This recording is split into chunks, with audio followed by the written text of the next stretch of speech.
President.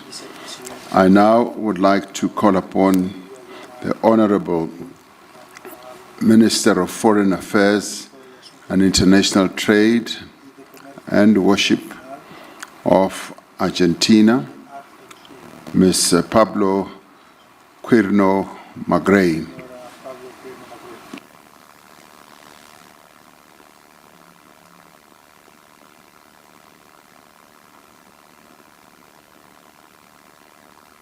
Oh, Mr. Thank you.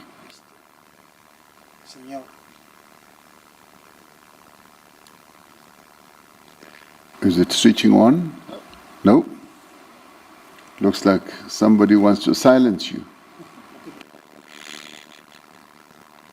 There we go. Sorry. Thank you, Chair. I would like to express our gratitude to the Government of South Africa and President Ramaphosa for the generous hospitality extended to us by your country during this year. Your presidency has invited us to reflect through the lenses of solidarity, equality, and sustainability. Allow me to outline our perspective on these pillars. We believe that the principles of solidarity, equality, and sustainability can only be achieved within an international system grounded in freedom, clear rules, and responsible economic governance.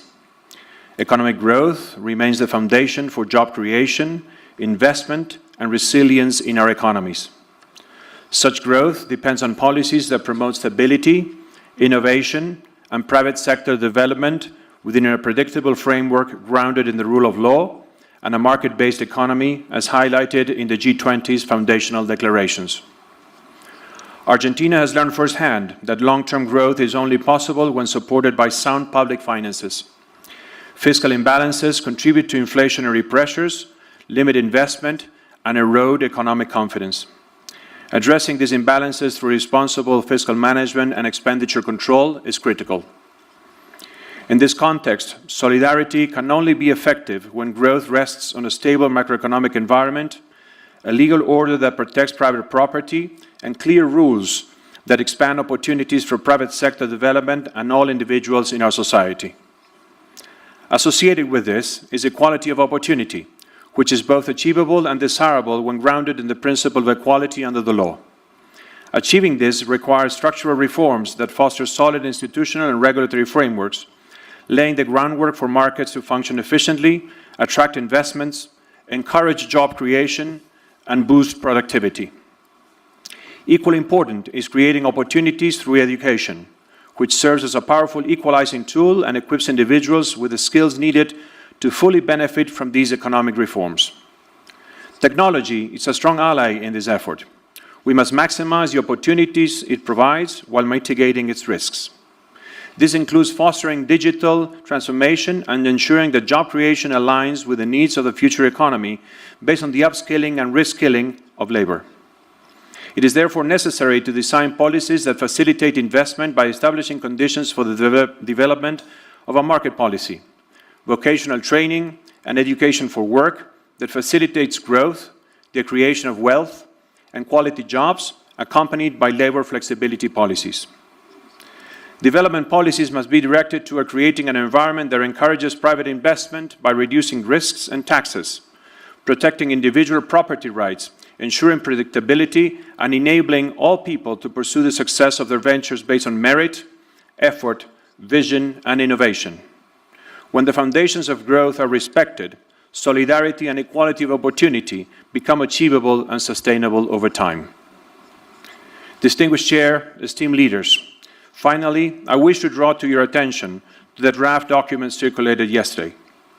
As we all recognize, this G20 represents an important opportunity to demonstrate our collective commitment to the development of the African continent and its people. Argentina has sought to contribute meaningfully and constructively to the consensus-building process. We have shared the red lines we identified in this context, aiming to support the G20's broader goals. Those red lines remain until this time. We all know that the G20 is a premier global forum for coordinating economic actions. Its core principle is consensus, which reflects the reality that all of us must work together to accomplish our shared objectives, ensuring financial stability, fostering economic growth, and strengthening collective development. For Argentina, it is crucial to preserve the integrity of this process by acknowledging when consensus has not been achieved, rather than proceeding with a document that does not accurately reflect our collective will.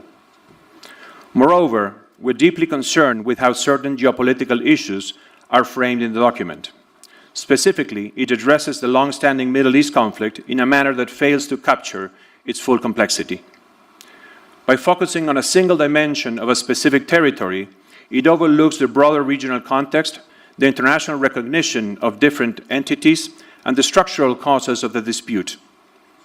In this regard, I wish to recall the recent adoption of UN Security Council Resolution 2803 on November 17th, which emphasizes the international community's support for a just and lasting peace in the Middle East, while calling for a comprehensive, fair process to address all aspects of the conflict.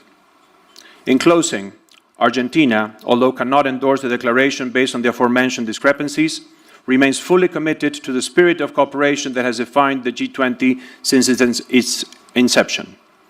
We're convinced that only through genuine dialogue, respect for consensus, and adherence to the principles of the United Nations Charter and international law can this forum continue to keep working constructively with all members and partners, with a shared aim on strengthening global stability, promoting sustained growth, and advancing development in a manner that is inclusive, balanced, and respectful of our diversity. Thank you, Chair.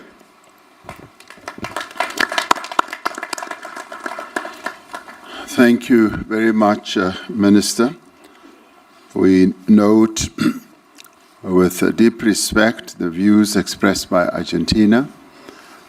We will recall that in our last G20 summit in Brazil, Argentina was given the opportunity, following the various discussions that led to the consensus and agreement on the declaration. It was given the opportunity to voice its misgivings about certain parts of the declaration as it was adopted.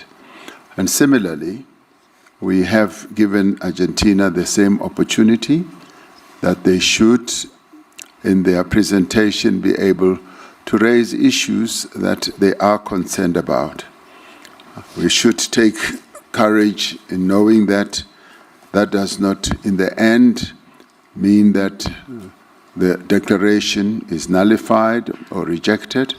It is a declaration that has been adopted by all of us here present. And so we want to thank Argentina for expressing the views that they have expressed, and many of the views are really views that are common or commonly held by many in terms of the adherence to rule of law and supporting the resolutions of the United Nations. So we thank you, Minister, for putting Argentina's position forward, and we will, with great respect, move ahead with a declared, with the accepted declaration as the G20. Thank you very much.